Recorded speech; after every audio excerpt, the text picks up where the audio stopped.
Hello, you. I am in Roscoe Village. I drove about 2 hours and 45 minutes to get here, and as soon as I got here, it started to rain. And no, I didn't bring an umbrella. Luckily, I think the rain is about to subside. I hope. So let's go out and take a look. Looks like they're having a little craft fair today. It's really charming here so far. It looks like I took the high road. Here's their general store.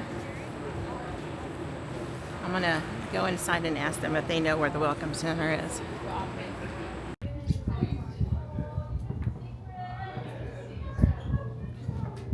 It smells really good in here. Oh, look at all the old timey goods. Look at this.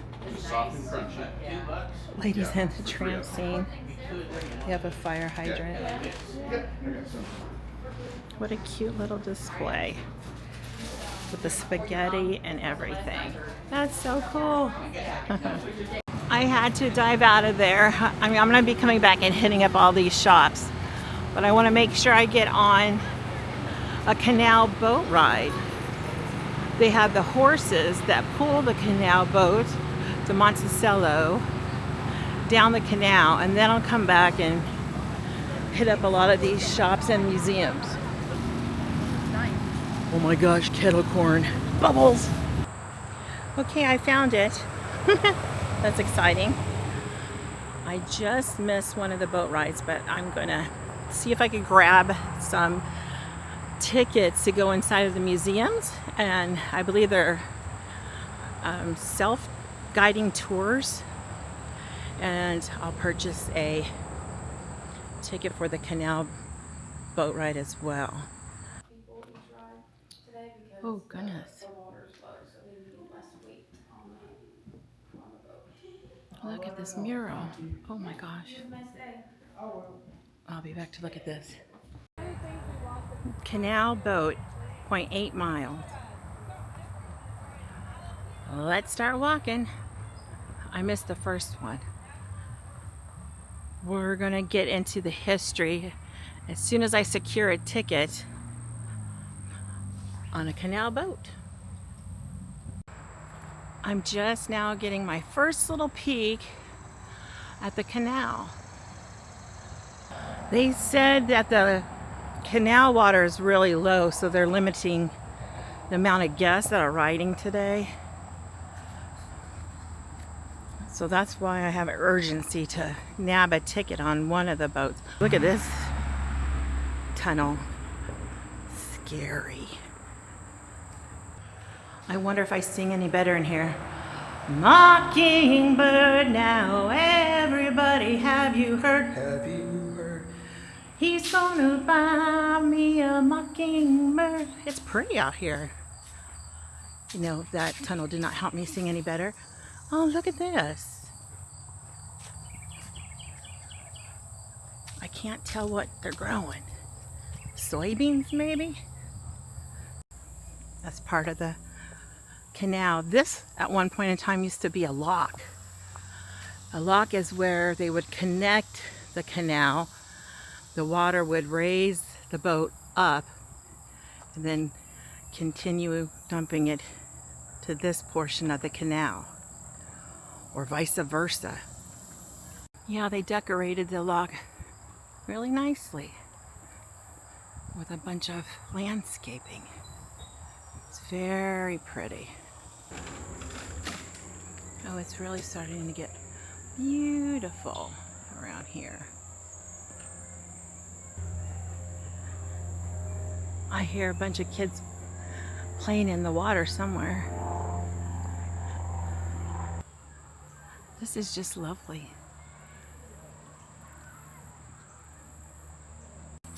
I found some signage. The bridge is directly behind us, and the canal boats are to the right. And it looks to be like a park out there. So you could picnic and maybe swim in the canal. Now we're getting a lot of signage. Well, looks like we made it. Monticello 3, historic horse-drawn canal boat rides. Looks like we made it. Just so everybody knows, there's plenty of parking over here. I parked clear across the other part of Roscoe Village, and it does look to be handicapped accessible. She is. Look at that.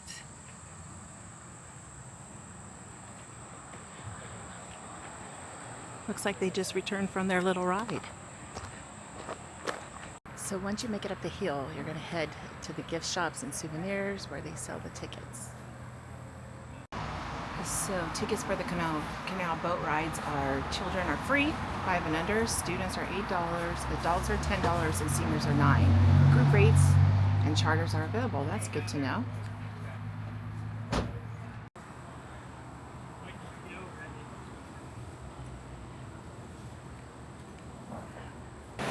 And these are the guys that are going to pull us today. Hello, how are ya? Hi. Can I pet you? I'll pet you from the side so you can see me. Oh, you guys work so hard, but you look healthy as a horse. Oh, you want me to pet you? Okay. How are ya? Hi. Look at that. You're cooling off your little fanny. I bet it feels so good. Thank you for all your hard work. All right, we made it onto the Monticello. It's pretty mucky water.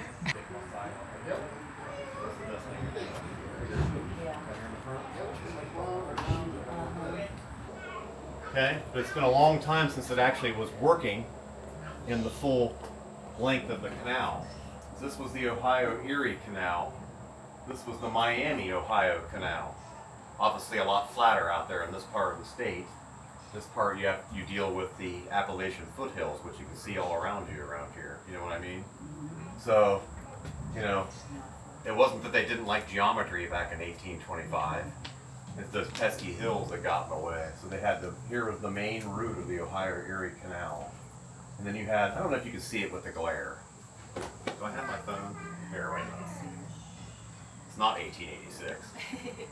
And that, there's the canal right here. But if you see these finger canals coming off, they called them branch canals. Those came later after they completed the main ditch and dam. That's 308 miles long from Cleveland to Portsmouth. To me, digging this canal was probably the most fascinating part of the whole thing. You know, the whole purpose of the canal was to have transportation for goods, not transportation for people necessarily, although that happened too. So when they started digging this down in Newark, Ohio, it's called Buckeye Lake down there, for some of you who don't know. They started digging a ceremonial dig in 1825 and then later began the whole process. Kind of went two different directions and met in the middle. But the digging of it, fascinating how they did it. They started in 1825, late in the year. Do you know when they finished? Take a guess. In years. Oh, wow. Oh my gosh. Okay, let that sink in a little bit. They made it in 7 years. Earlier Oh I my mentioned the gosh. Appalachian foot. You know, so the canals were very useful. They carried a lot of goods, people. I mean, it operated for a pretty long time along with the trains. That last year of the range of years there, they have 1913 on that. Oh, wow. Okay, that brings up a whole other conversation. So here's a diagram of the Ohio Erie Canal, built in the 1830s, which I just found out, and it took about 7 years for them to complete and connect it. Oh, look at that. There's like little dinosaurs in there. But here's the locks that we had passed along our little journey.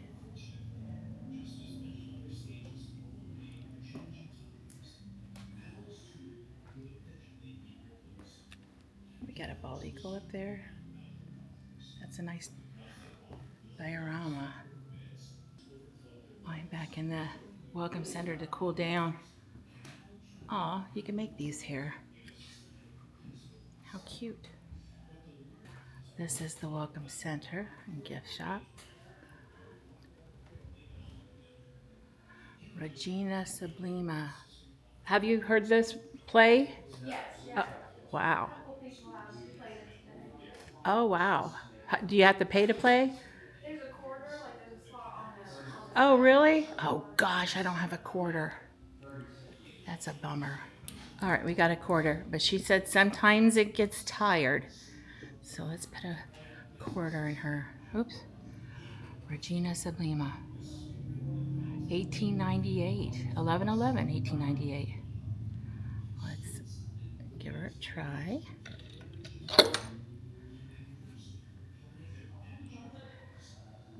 Do you have to do the hokey pokey? She wants another quarter. Let's try. Do I have to push a button?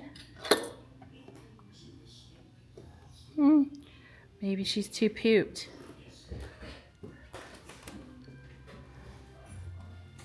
Oh, look at that big tin in there. Oh, I guess she's not going to play for us today.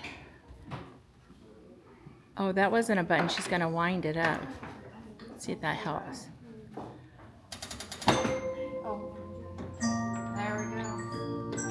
Oh, thank you.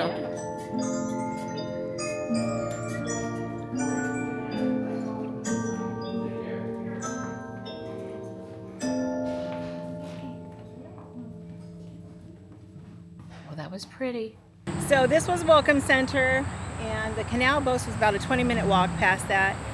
And I just want to let you know there's so much more parking over there. I kind of wish I knew more about that. So now you know that there's parking behind the Welcome Center here, or the Visitor Center. And so you don't have to walk and hike it as far as I did. But it was pretty darn tootin' hot on, it's 90 degrees out today, I mean. So, I mean, to be expected. But when you're on the canal, there's not a whole lot of breeze, so it was pretty stagnant, but enjoyable. The history of it was pretty impressive. The fact that they built the canal to connect all the way down from Lake Erie all the way down to the Cincinnati, well, the Ohio River, was pretty impressive. They did it in 7 years. Go figure. Actually waiting for the canal boat ride.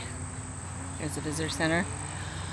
That and to now it's about 3 o'clock. I got to the canal rides about 1:30 and walking back and then hitting a little bit of the visitor center. And it took a couple hours. Unfortunately, a lot of the museum closes at 4. I got this key fob here to hit up a couple of museums, and I'm going to go check them out now. All right, the Village Smithy. Hand-forged ironwork. Different size and shapes, hammers, and different angles. What they were making, it could take them anywhere from 5 minutes to 5 hours, or even a couple days for the larger stuff, because it was made out of metal, from the tiniest nail in that box on the wall to the great big metal bands around those wagon wheels in the corner. The blacksmith was making all of them. So we're passing the general store again. They have live music out. But we're going to hit the Canal Era Doctor's Office. Take a tour. There he is. A house. All right, let's see if this is where you had to hit it. Yeah. Yeah. Oh, it's nicely air conditioned too. It says the doctor is in. Please take a seat in the waiting room. Here's his little desk. Oh my goodness, can you go up there? Oh yeah, you can. This is where I came in. I think this tells you a little bit of history. Let's push the button. In the mid-1800s in Roscoe, this was the place to come if you were feeling poorly and needed to see the doctor. Dr. Morrow Johnson set up his practice in Roscoe shortly after arriving in 1833, likely making mostly home visits with his bag and portable apothecary. From very humble beginnings, Dr. Johnson practiced medicine for nearly 50 years until his retirement in 1883. I love stuff like this. Oh my gosh. Oh, there's somebody in there. He attended a shotgun with his 50-pound load of precious medical books on his back. Tooth key. $1 left in his A pocket. tooth key. In the Why early is that years along so the canal, humongous? A doctor's examination involved looking at the tongue, feeling the pulse, and observing the patient's face for stethoscope. or other signs of fever. Rubber You might listen hearing to your aid. heart with a Manila. Hey, I need one of those. Stethoscope. Oh my gosh, that says it's for skull surgery. What part? Oh my gosh, no. Let's go up these stairs. Ooh, they're really steep. My goodness. I gotta heave away. I'm not sure what kind of room this is. Maybe this is where he mixed his medicines? Yeah, this must have been the area where he made all his medicine. Oh, it's patient medicines on here.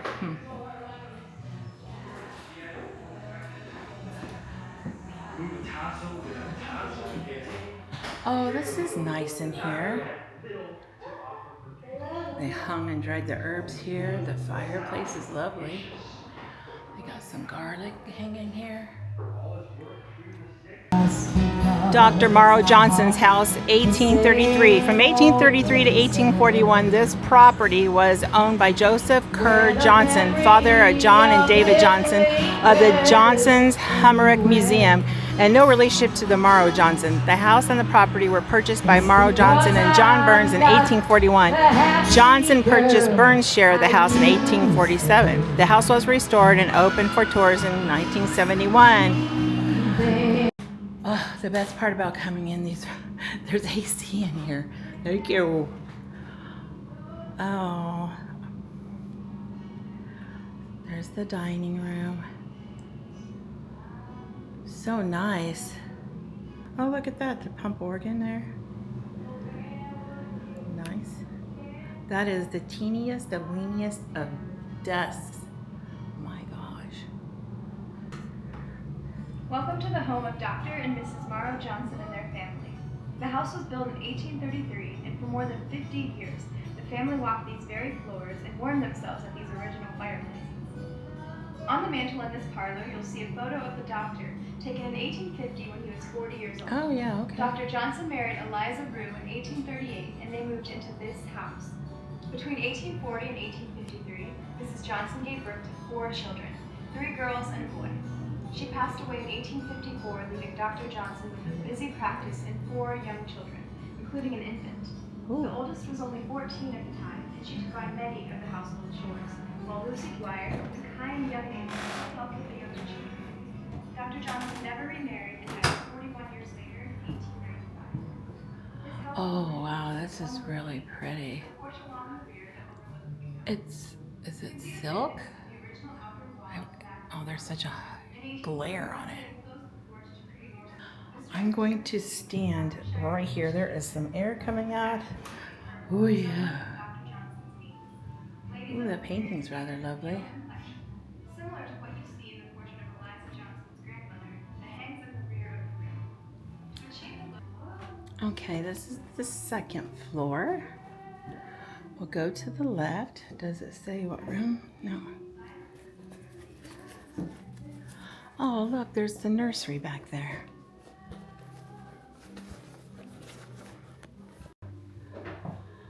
Items of special interest. The furniture, including beds, was handcrafted, therefore could be made to size. This is their room.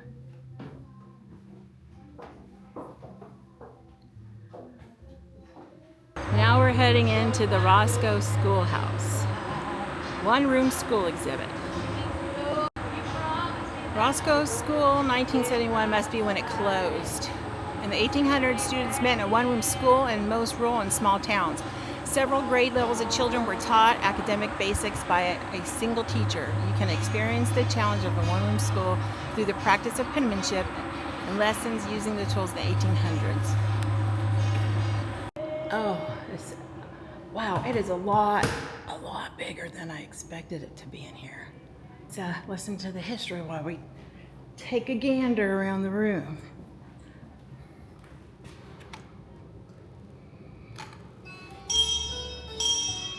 Come and get it. Oh, it's time for school, not eating. Schooling began in Roscoe as far back as 1826, but for many years there was no actual school building. Students gathered wherever they could, often in the general store or someone's home. In 1851, a brick school building Look how big it was built is. up the hill behind us. The school was lost to a fire in 1891, and while it was being rebuilt, children met in the township hall across the street, only until they decided to marry. If they were new to town, they Miller, Oregon, room and board was part of the teacher's pay. 1890. Teacher was in charge of Aw, hair, and their here's proud their and constant outfits staff. and They their took little more and more caps pains they would to wear. slice more. After these lessons were mastered, they used the New England primer to improve their reading skills. The primer taught them good morals and manners, something more difficult, so the set could be used throughout a student's career. These Look books at were this still little popular stuffed in the animal. 1900s and are still remembered today. A stereoscope. But they were seldom enough to go around. Here's some more images that would go inside of the stereoscope. Arithmetic in the Magic 1830s lantern was with often glass books like slides. Gray's Arithmetic series. Wow. Professor Joseph Ray used common objects like I don't know if you guys could see it. No. But it looks like a little oven. That would, I guess they would put a fire in that so you could look. Oh my gosh, that's crazy. And here's the teacher's desk. Her slate board. The American flag.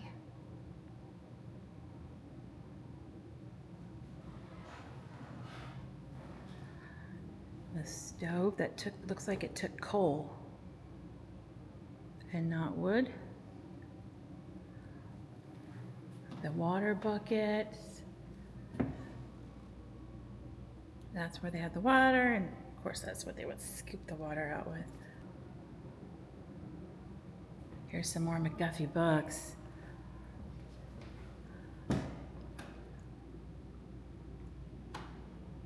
Even Laura Ingalls talks about her McGuffey book. Look how beautiful people used to write back in the day. There is no way I could. My penmanship looks nothing like that. I wondered if that used to be the church right there.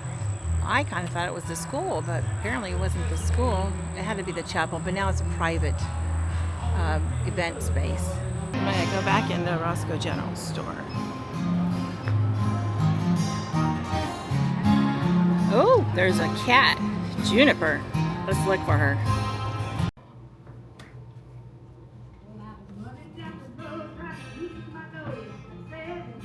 That's just across the highway. This section of the general store is entirely geared to pets. But look at the tin roof. Tin roof. Rusted. Oh, you found Juniper.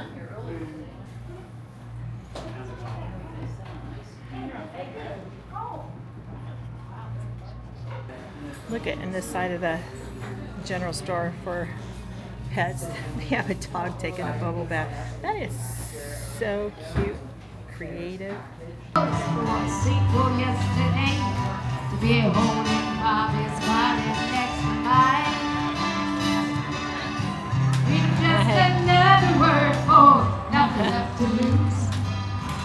right, it is about 4:30 and I think I'm going to have some lunch/dinner at Huck's Tavern. It was just made 2021. Looks pretty nice. I'm looking over the menu and it's kind of just tavern-y food. They just have hot dogs and pizza. Yeah, it's just hot dogs and pizza. So it's a flatbread type pizza. Pretty good though. Some tea. Yummy. It's been hot. I've been wearing a hat all day. So I'm wearing a hat in the restaurant. Kind of embarrassing, but I'm doing it. Well, I had that flatbread pizza and now I think I'm going to start making my way back home. Oh, you can rent these little electric bikes here while you're staying here. Whee! So I had my pizza. It was all right. But now I'm gonna head out of Roscoe. She was beautiful little tiny town. But now I think I'm gonna head out and get some dessert. I'll see you at the next stop. Look at this beautiful old tree. I made it to my second destination, about 45 minutes west from Roscoe Village. I'm in Utica, Ohio, or Utica. And I am at the Olde Mill, home of the velvet ice cream.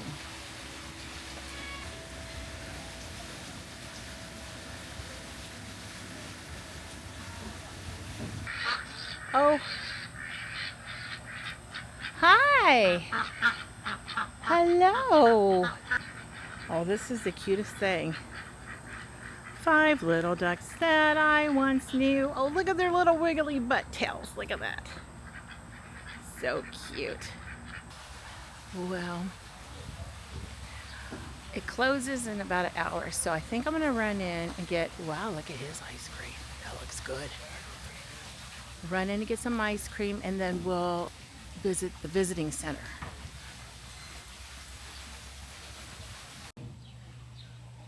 So velvet ice cream has been established since 1914. Let's see what we got. I don't know if I want a big sundae, just maybe a couple of scoops. Oh, but wait a minute. They got banana cream pie. Ooh, I think I'll try that. We got a few gifts. Ooh, it smells like fresh baked waffles in here. Buckeyes, chocolate classic Ohio fudge. Got shirts.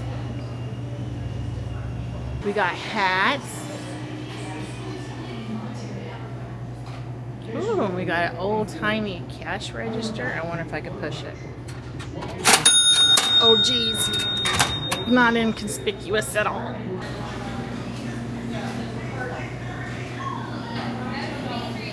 Wow, look at all that chocolate in the raspberry fudge cordial. We have a little tiny museum, a little history area for velvet ice cream inside, just out of the restaurant here. This is a 1920s batch freezer used to commercially produce large volumes of ice cream, gelato, sorbet, frozen custards, and sherbet. This model made over 8 quarts of ice cream per hour. One family, one ice cream legacy.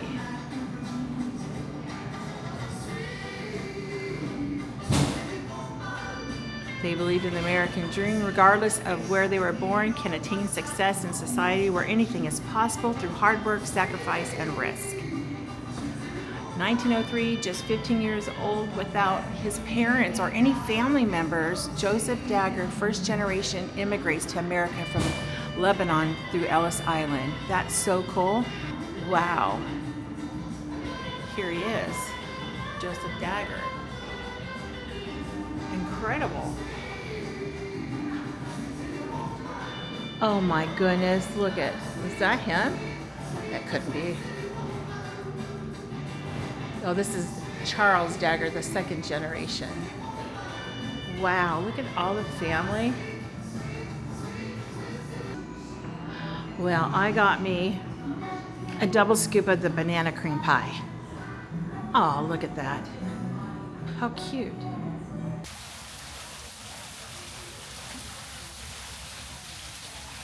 The Olde Mill is at Utica, Ohio. The original Olde Mill was built in 1817. The present structure is the 4th mill on this site and the 2nd mill erected on the foundation original to 1817. The Olde Mill was one of the largest mills in the new Ohio frontier. It was originally water powered by the Licking River. A stone dam built 1/4 mile upstream diverted water into a man-made canal called the Mill Race. That water turned the water wheel, which turned the millstones for grinding wheat into flour. This water wheel, my tongue is so frozen, you guys, that ate my ice cream. is powered by the cooling water from the refrigeration process used by the Velvet Ice Cream's production facility. The water is piped underground up the wooden flume and over the wheel. The water wheel is 10 feet 4 inches in diameter and 4 feet in width. The wheel weighs over 8,000 pounds. They have a visitor center. Oh, it looks like a game room.